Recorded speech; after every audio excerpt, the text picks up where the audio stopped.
Namaste and welcome to Tridevi Chamunda Mandir in Denver, Colorado. I'm Yamajit and very glad that you're joining me this evening for part 3 of the Tantric Goddesses of the Trika series.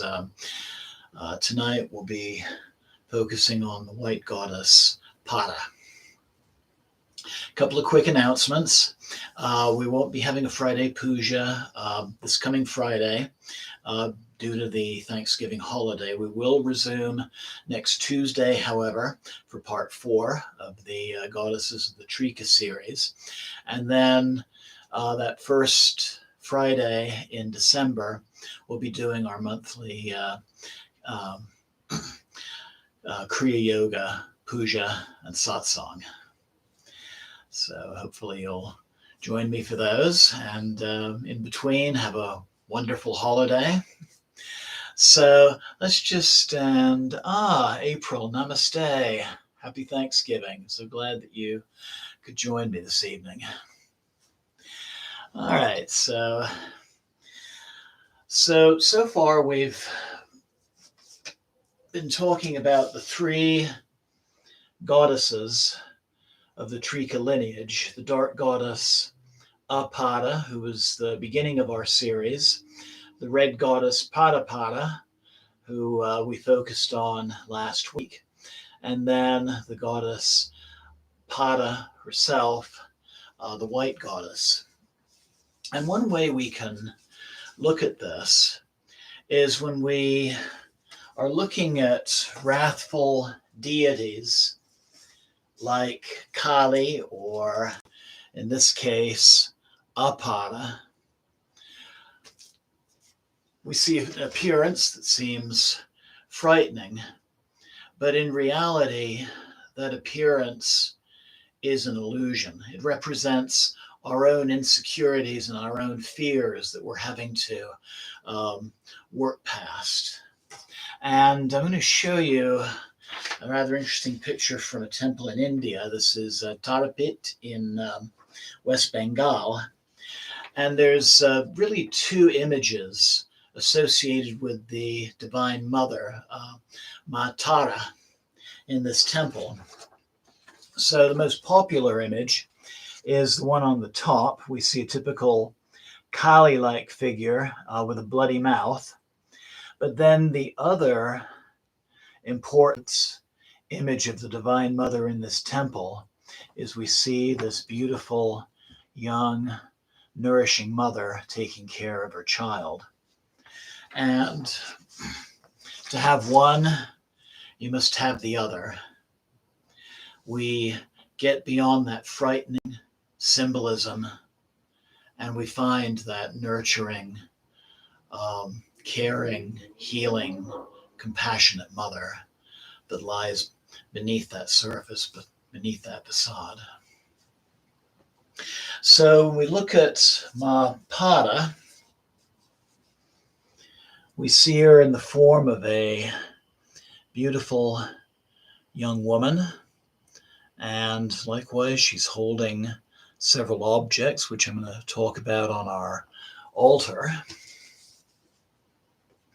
So like the 2 previous goddesses, she's holding a trishula or trident, and this really represents all of the different 3s that we've talked about in this series so far. The 3 Gunas, for example, Sattvas, Rajas, and Tamas, creation, preservation, and destruction, the divine functions of Icha Shakti, the power of the will, Jnana Shakti, the power of knowledge, and Kriya Shakti, the power of action.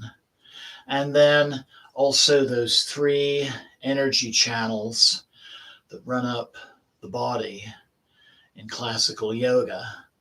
That's Ida on the left, Pingala on the right, and Sushumna Nadi in the center.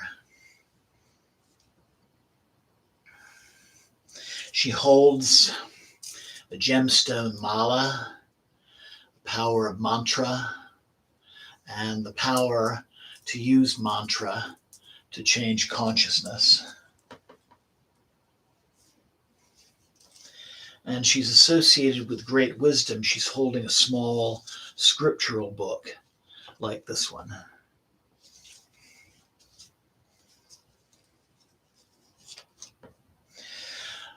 Around her chest, she also is wearing a serpent. Probably haven't been to too many meditation classes where the teacher brings in an actual cobra. This is a bottle of snake wine from Southeast Asia. If you like sake, you'll love this stuff. But the serpent represents the Kundalini Shakti, that divine force that sits at the base of the spine and moves upwards as part of the meditational process. And we have the Kapala, the skull cup bowl, representing the transformation of our consciousness. And finally, Pada Devi is displaying two mudras. This one meaning fear not, and that's really the lesson of the more wrathful forms of the Divine Mother. And we set aside those fears, and there's the reward, the giving of boons. So say a little bit more about Mahapada before we begin our Puja tour.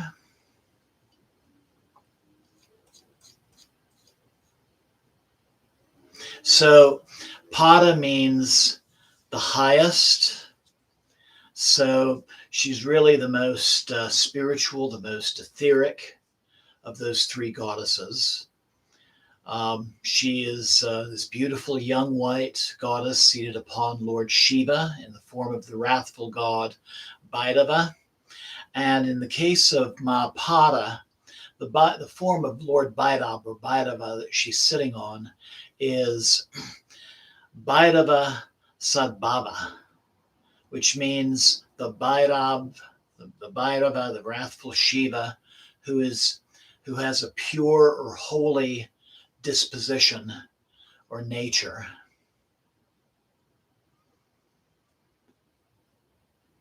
So again, dispelling fears and giving boons, she personifies the precognitive creative urge toward self-expression, the impulse that initiates manifestation in the universe. This is the power of Icha Shakti, the power of the will. In meditation, she is the state one reaches when the sense of self and external objects begins to become abandoned. It's no longer important. And one's consciousness merges with the pure consciousness underlying the universe. This is the state of Turiya or Samadhi, sometimes called the God state. So Pada or Icha Shakti is really the idea before there's really an idea. It's the impulse towards self-expression for its own sake. A yogi who's channeling Pada or the power of Icha Shakti expresses his or her innate nature through career and life activities. Such activities are really found to be energizing rather than draining. You do these things because you can do no other. You can't imagine yourself doing anything else. And they reflect the mission that one took birth for in their present life, one's dharma. So I mentioned in the realm of subtle anatomy, Pada is the central channel, Shushumna Nadi. So that channel for pranic energy to rise. And during transcendent moments, Kundalini Shakti travels through this channel from the base of the spine, from Muladhara Chakra to the third eye, Agni Chakra. And in this act of meditative breath, Pada represents not the inhalation, which is Apada, or the exhalation, which is Pada Pada, but those short pauses in between inhalation and exhalation. So Pada represents pure wisdom attained when one can shed ego-based attachments and fears. And someone that Pada is very often associated with is Ma Sarasvati, the goddess of creation. And in Tantra, when we look at the collection of goddesses known as the Dasha Mahavidyas, or 10 Mahavidyas, she would have a strong association with Matangi, who is Kali in the form of Sarasvati.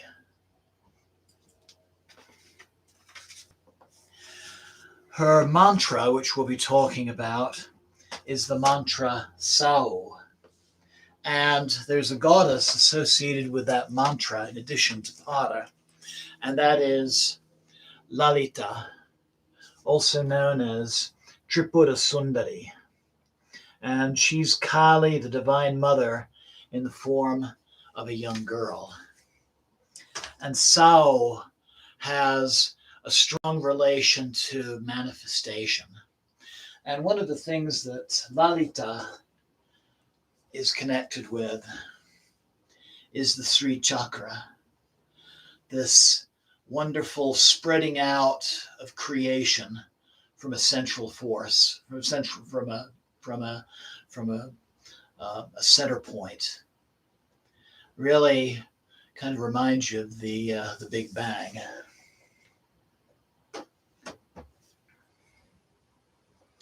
So last week we did a very complex mantra for Mahapada, 39 syllables. Tonight it's going to be a lot simpler. It's just going to be a one-syllable mantra, a bij mantra or seed mantra, and that is Sauh. So I invite you to make yourselves comfortable. And sit with a nice straight back. Close your eyes for a moment, breathing deeply.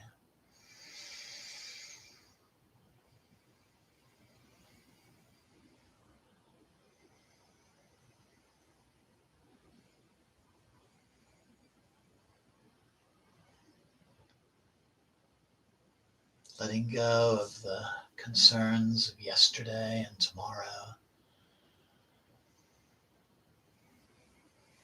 Focusing your awareness on this present moment.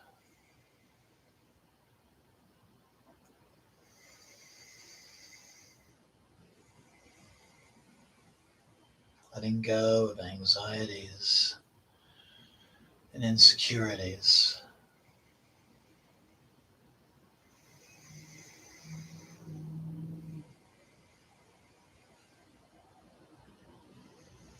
Just experiencing that simplest and the oldest of all mantras, the breath.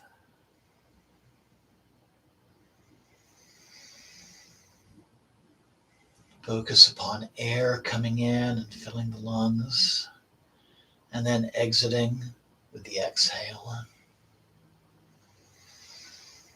And as you breathe, I invite you to focus on that slight pause in between the inhalation and the exhalation.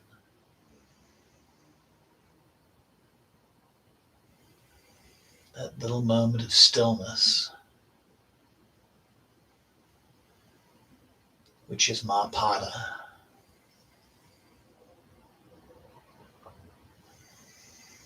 That stillness that comes before manifestation.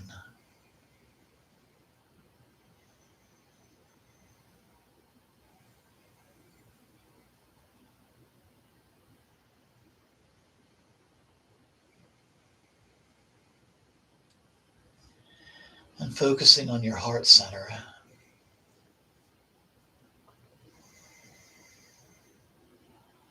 I invite you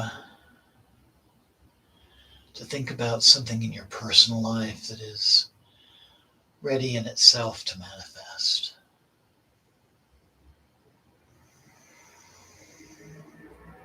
Perhaps an idea for something, for some plan you have for this coming year.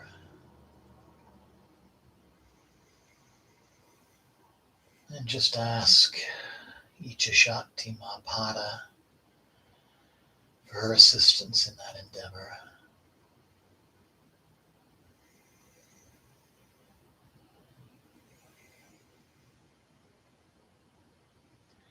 But also remembering those moments of stillness that are so important in this dark time of year, in this winter season.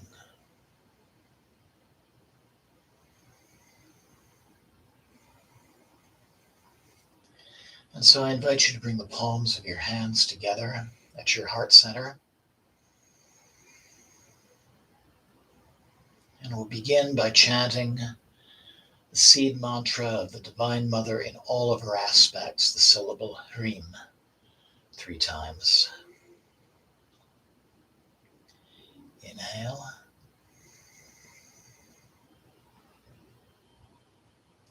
Oh, I'm sorry.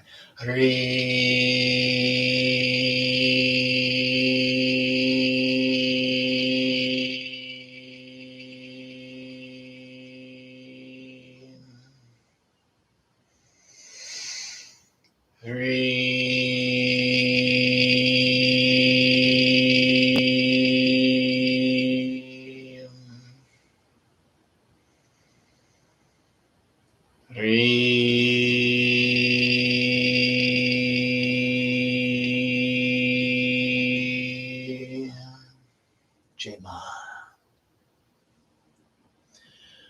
Om Pavitra Pavitro Vasarvavistam Gatopi Vayashmare Padrikaksham Sabya Vyanta Sushi. Om Pavitra Pavitro Vasarvavistam Gatopi Vayashmare Padrikaksham Sabya Vyanta Sushi.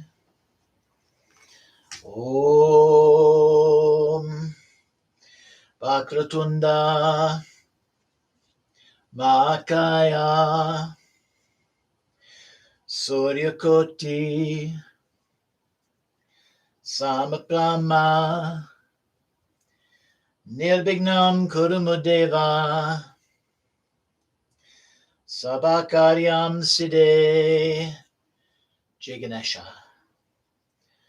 Om Guru Brahma Guru Vishnu Guru Devo Maheshvara Guru Sakshat Param Brahma Tasmai Sri Guruve Namah. Jai Guru.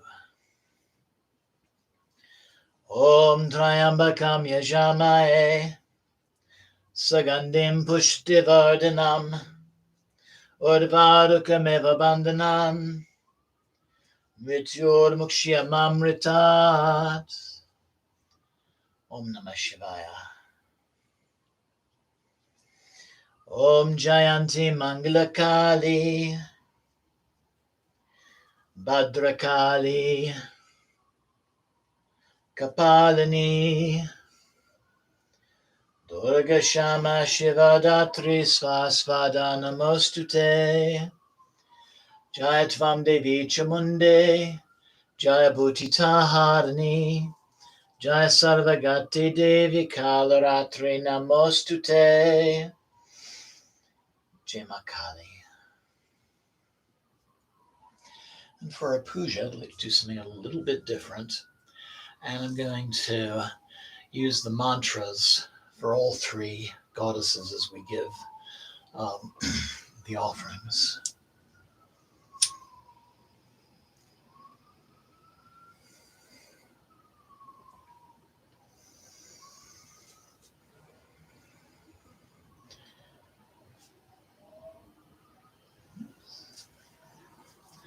Got a stubborn Giwek here.